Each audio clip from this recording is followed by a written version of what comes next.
Merci pour la question.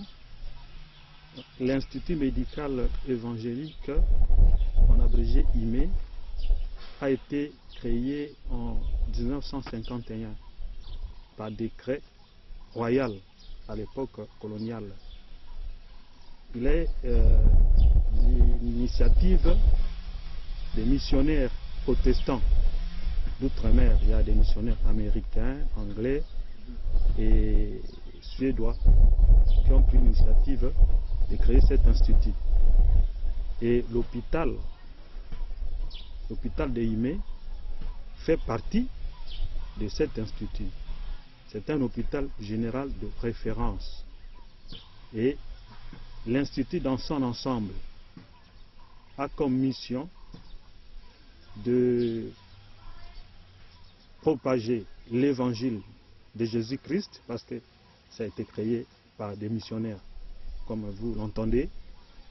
Et la mission était de prêcher l'évangile de Jésus-Christ, évangéliser à travers les soins et l'éducation. C'est pourquoi nous avons l'hôpital comme un département, mais nous avons aussi le département de l'enseignement avec l'IM et l'ISTEM. Et puis nous avons encore un autre département qui, bien qu'il ne fonctionne pas, mais ça fait partie intégrante de l'IME, c'est le département médico-pharmaceutique.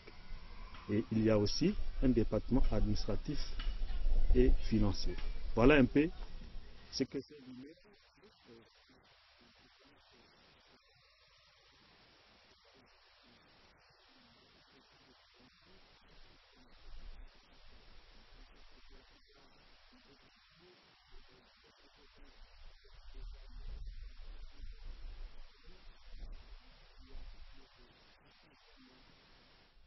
Oui, effectivement, je voudrais dire que l'IME, l'hôpital général de l'IME, c'est un hôpital général de référence, donc c'est dans les systèmes sanitaires du pays.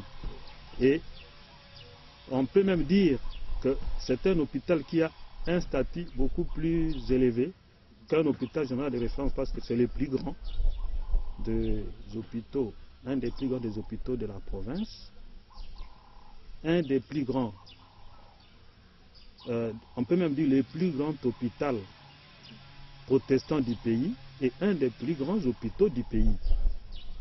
Et comme hôpital général de référence, si j'ai dit que c'est plus qu'un hôpital général de référence, je pense que IME devrait plutôt avoir le statut d'un hôpital de province, parce que nous avons les services classiques comme la médecine interne, la chirurgie, la pédiatrie, la gynécologie obstétrique, mais nous avons aussi l'orthopédie qu'on ne trouve pas dans d'autres hôpitaux généraux. Nous avons un service de dentisterie, nous avons un service de kinésithérapie, un service d'ophtalmologie et un atelier orthopédique. Ça, on ne trouve pas dans... Oui, c'est une particularité. Donc c'est un hôpital qui devrait avoir un niveau plus élevé qu'un hôpital général de référence. Alors, pour revenir à votre question, les difficultés, ça c'est comme, oui, comme dans tous nos hôpitaux. Ce n'est pas particulier à IME. En fait, les difficultés que nous avons sont de deux ordres. Il y a des difficultés d'ordre matériel. L'hôpital a vieilli depuis 1950 et n'a pas subi beaucoup de réhabilitation. Et puis, du point de vue équipement aussi, l'équipement est vétuste. De temps en temps, on reçoit quelque chose. Dernièrement, on avait reçu un peu de matériel du gouvernement du pays, et aussi...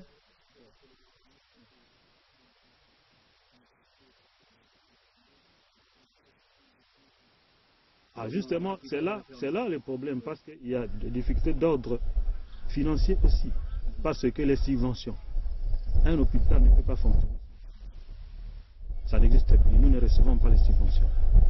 Et ça, c'est un problème, parce qu'un hôpital ne peut pas fonctionner avec les frais payés par les malades. Ces malades, nous sommes en milieu rural, et les malades n'ont pas de moyens. Ce qui signifie que l'hôpital devrait être subventionné pour bien fonctionner. Et c'est, voilà un peu.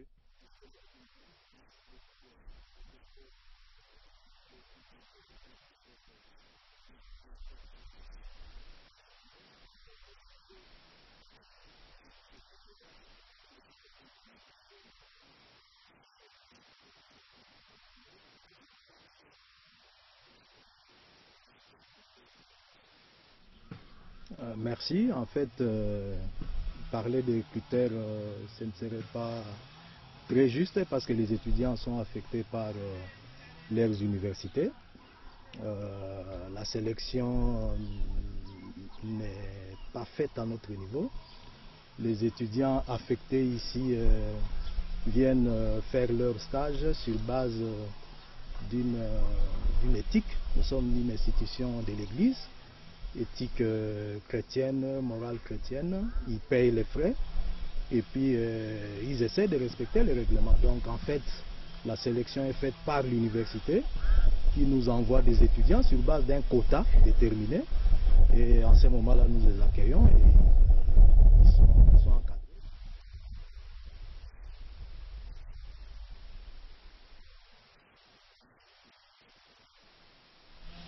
En fait, les étudiants, oui, oui, ils viennent apprendre, mais aussi ils participent à la prise en charge de malades sous la supervision des encadreurs, les chefs de service.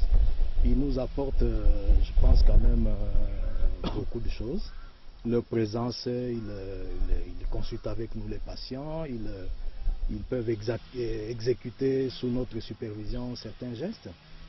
Pendant les gardes, nous sommes avec eux et ils essayent de participer à toutes les activités que nous faisons comme médecins et ils profitent pour apprendre.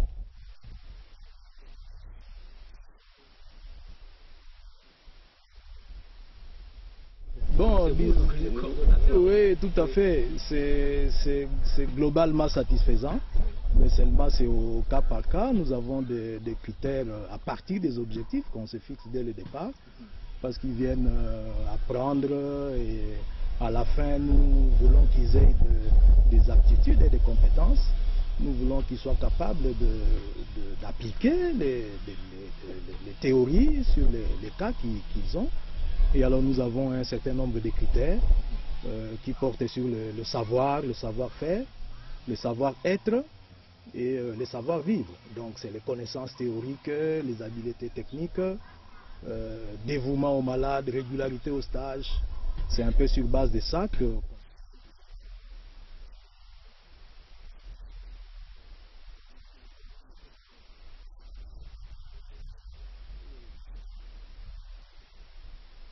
Bon, dans l'ensemble, comme ils ont des objectifs plus précis, ils restent donc concentrés sur ce qui les préoccupe. Mais bon, nous évaluons à la fin, c'est ce que nous allons faire. La cotation est mensuelle et finalement, chaque 3 mois, nous pouvons coter. Mais je pense que chaque fois qu'il y a des manquements, on essaye de rappeler les règlements. Mais dans l'ensemble, on est satisfait.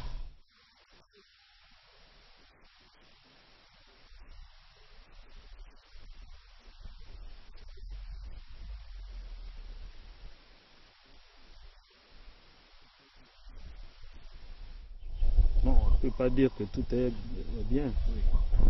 Il faut toujours chercher à améliorer.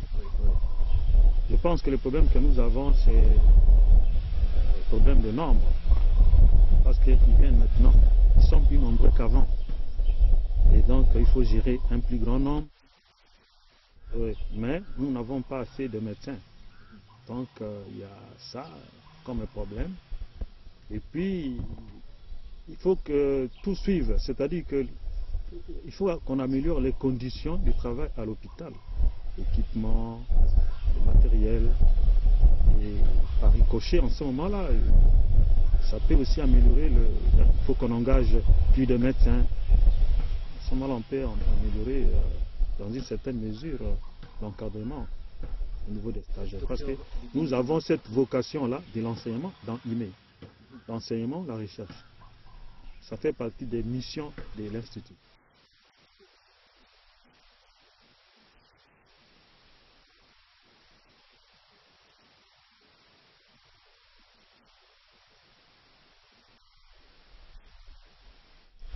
Oui, moi je pense que pour l'hôpital, il nous manque des appuis.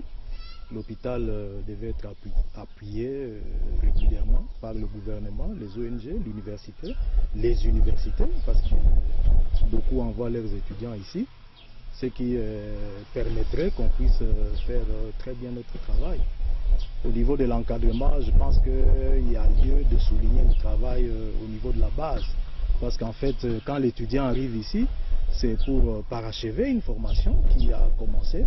Donc déjà, à partir de la faculté, pousser l'étudiant à travailler pour qu'en arrivant sur place, nous puissions trouver un étudiant qui a été bien formé, qui puisse en ces moments-là se mettre à préparer le passage de sa vie estudiantine à la vie professionnelle.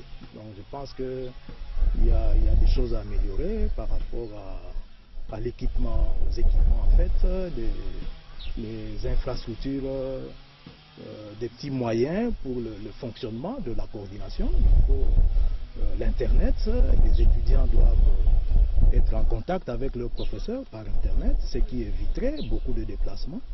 Donc ce qui n'est pas encore effectif chez nous. Je crois qu'il y a lieu d'améliorer de ce côté-là.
Bonjour.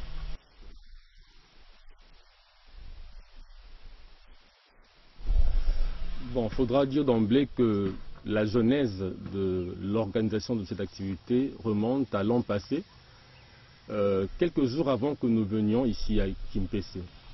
En effet, le fait de savoir que nous allions vers un milieu tout à fait inhabituel était une espèce de puce à l'oreille, afin de faire de cela un partage d'expérience. Et en arrivant à Kimpese, nous avons constaté effectivement que le contexte dans lequel nous évoluons, le milieu dans lequel nous avons été encadrés, la manière dont nous avons été encadrés et tout ce dont nous avons été bénéficiaires, ainsi que les différentes difficultés auxquelles nous avons eu à faire face, étaient telles qu'il fallait bien en faire l'objet d'un échange d'expérience, d'un partage. C'est alors que nous avons décidé de mettre cela par écrit, d'en faire un projet à part entière. Nous en avons fait part aux autorités de l'hôpital d'abord, aux autorités de l'université ensuite, et enfin nous avons constitué une équipe dynamique, une équipe performante, avec laquelle nous avons dû organiser des réunions pour mener à bien ce projet. Voilà, donc j'aimerais aussi en profiter pour signaler qu'il ne s'agit pas d'une démarche ostentatoire, mais c'est plutôt une occasion de faire part de notre expérience en milieu rural.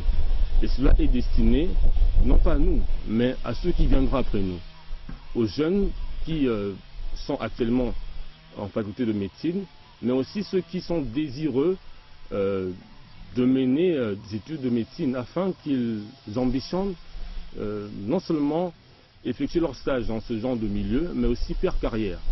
Donc voilà un peu en somme. Exactement, les encourager et susciter auprès d'eux ce désir et même ce plaisir. Concrètement, il faudra dire que le pays, la RDC, est un pays immense, à telle enseigne qu'il faut que le nombre de médecins qualifiés correspondent aux besoins de la population. Et pour ce faire, il faudra que les étudiants de médecine sachent comment les choses se passent au fin fond, au coin et au recoin, enfin, les plus reculés du pays. C'est un peu cela le bien fondé de la démarche. Donc c'est destiné à ceux qui vont faire, qui ambitionnent de faire la médecine, mais aussi ceux qui sont déjà. Tout à fait, tout à fait. Et cette expérience, si nous la gardons pour nous, nous serions injustes.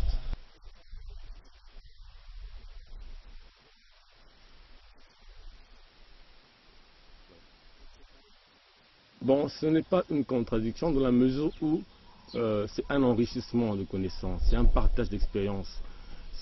Aujourd'hui, pour susciter l'ambition auprès de quelqu'un, il faudra lui montrer le bien fondé de la chose. Et donc, nous estimons que passer par la voie médiatique est un canal idoine au XXIe siècle pour aboutir aux résultats escomptés.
Alors, en ce qui concerne nos premiers jours de service, j'aimerais le dire, il nous a fallu être d'abord travailleurs, puisque nous avons eu à passer environ 8 ans, disons exactement 8 ans à la faculté, où tout était théorique pour nous.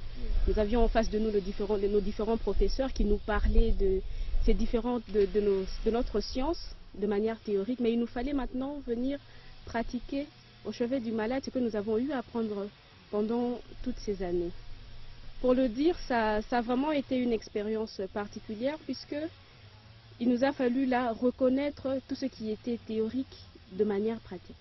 Ça n'a pas été certes facile, mais nous avons eu autour de nous des encadreurs qui étaient enthousiastes pour pouvoir nous apprendre convenablement ce qu'il faut.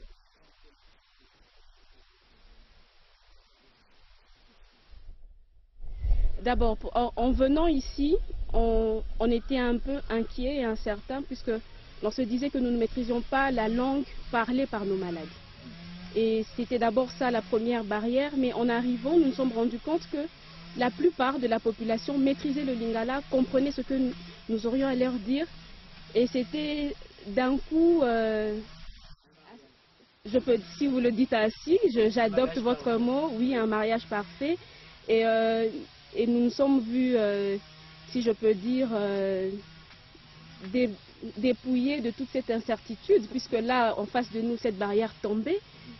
On arrivait à communiquer avec nos patients et on arrivait à créer ce contact médecin-malade qui est important pour nous, futurs personnels, soignants. Et c'était déjà une première expérience vraiment particulière. Exactement, c'est la deuxième chose qui nous a émerveillés également, puisque on se disait, nous nous disions pas prêts, nous nous disions pas encore au point, mais en venant, que ce soit le personnel, que ce soit les malades, ils avaient du coup confiance en nous. Je prends un exemple, j'ai commencé mon stage dans le service de gynéco-obstétrique et il nous fallait dès le premier jour assister à une césarienne. Certes, nous avions eu des stages des vacances, bien avant ça, mais nous étions plus spectateurs. Et il nous fallait là être acteurs, participer à l'acte. Et bien que c'était un peu incertain pour nous, mais nos encadreurs nous ont fait confiance dès les premiers moments et nous ont permis d'être sous le champ pour pouvoir opérer avec eux au même moment. Ça s'est très bien passé, bien que dans tout le service, je peux vous le garantir.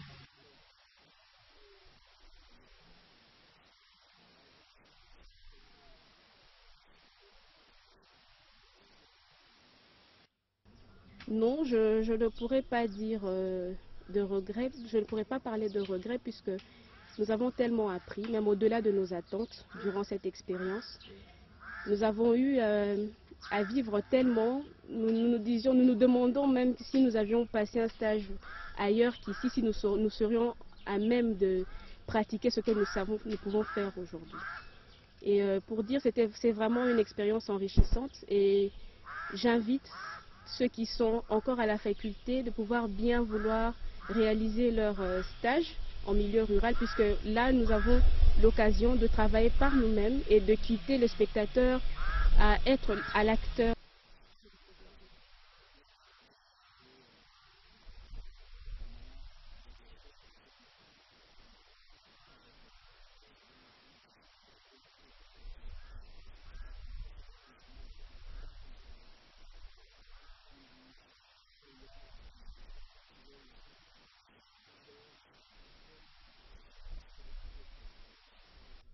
Bon, personnellement, je n'ai pas eu à vouloir passer comme étant connaissant, puisque vous l'avez dit, je me suis fait toute petite, comme on dit, pour pouvoir apprendre suffisamment. Et je peux vous dire que les encadreurs autour de nous ont toujours été ouverts à nos questions, ont toujours été ouverts à nos préoccupations. Et à chaque fois qu'on devait demander une explication ou alors essayer de comprendre ce qui s'est passé, ils ont toujours été là pour nous expliquer et nous encadrer. En ce que vous venez de dire, est-ce que la population a été un peu sceptique envers nous? Je dirais non, puisque déjà dans notre premier service, c'est plutôt nous qui nous disions est-ce que nous serons acceptés, mais nous avons été étonnés de voir et de comprendre qu'ils étaient très heureux de nous accueillir dans leur milieu.